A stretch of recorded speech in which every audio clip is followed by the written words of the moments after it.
Noah, DJ, good to see you both. Thank you so much for your time. Good to be here. Thank you.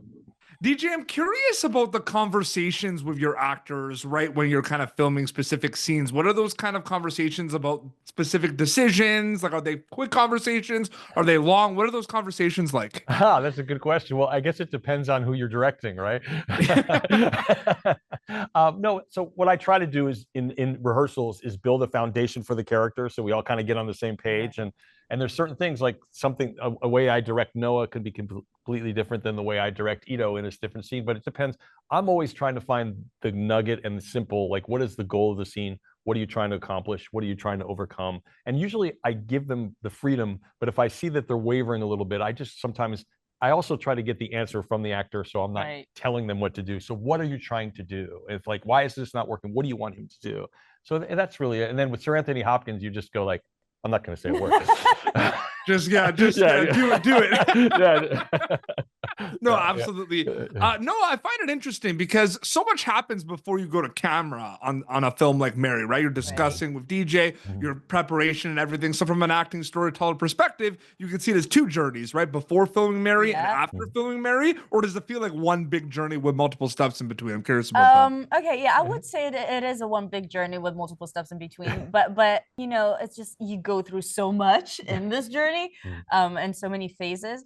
But yeah, just getting to work with DJ and building this character and understanding what we want to tell and what we want to bring to the world with this film, and just finding that balance between, you know, Mary, the divine character, and Mary as a human being and as a person and as a young woman navigating those challenges that she had to face, not just the divine ones, but the very human ones as well.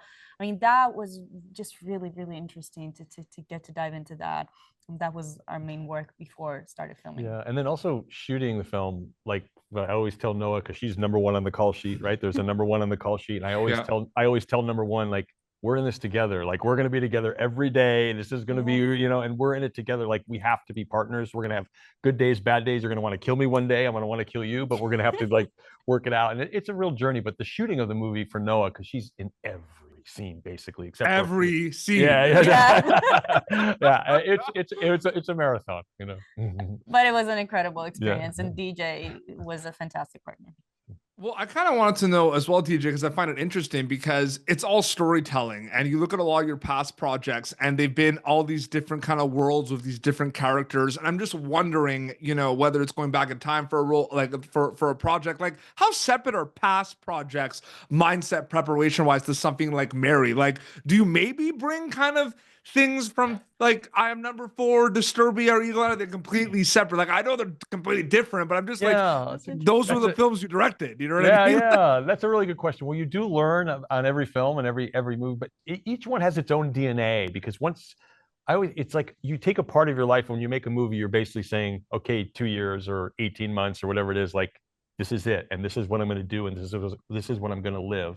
And mostly it comes from the character, whether it's, you know, Kale or Shy and I Am Number in Disturbia, or with Alex and I Am Number 4. It all comes from the character. And so once I immersed myself in Mary's story, because I'm telling her story, it really comes from there. But, you know, there's camera techniques and there's things that you learn over the years, and certain aspects of performance of, you know, I've always learned, like, I've learned this the hard way, is when there's an emotional scene, don't let the actor burn out by not covering her first. Like, you know, there's just all these basic rules of like, okay, so now it's time for you to cry. We've been here for 10 hours. Can you cry, please? No, like, really to know how to disperse it out and do that. So there's a little bit of what I learned in all the movies that really takes place, and I'll keep learning. You know, when I stop learning, it's not fun. And then last super quick question for Noah. That script to screen journey is always so interesting. I'm a filmmaker as well, so I love that, right? You see it on paper, and then you see it kind of come to life. And this film has incredible kind of cinematography. And I don't know if you're able to see it yet or see things, but what's that like for you specifically, that script to screen journey with Mary?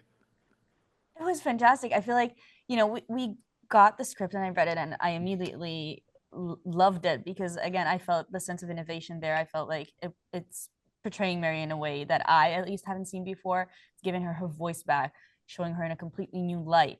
And that was inspiring to me. And I really wanted to dive into that. But, you know, just working with DJ, we were able to kind of change things and shift them up a little bit. And you know, he really gave me that freedom to make Mary who I thought she was, you know? And I feel like that for me was a key to making her feel that authentic and to making her feel that relatable, just to being able to do that, thanks to you, your amazing direction.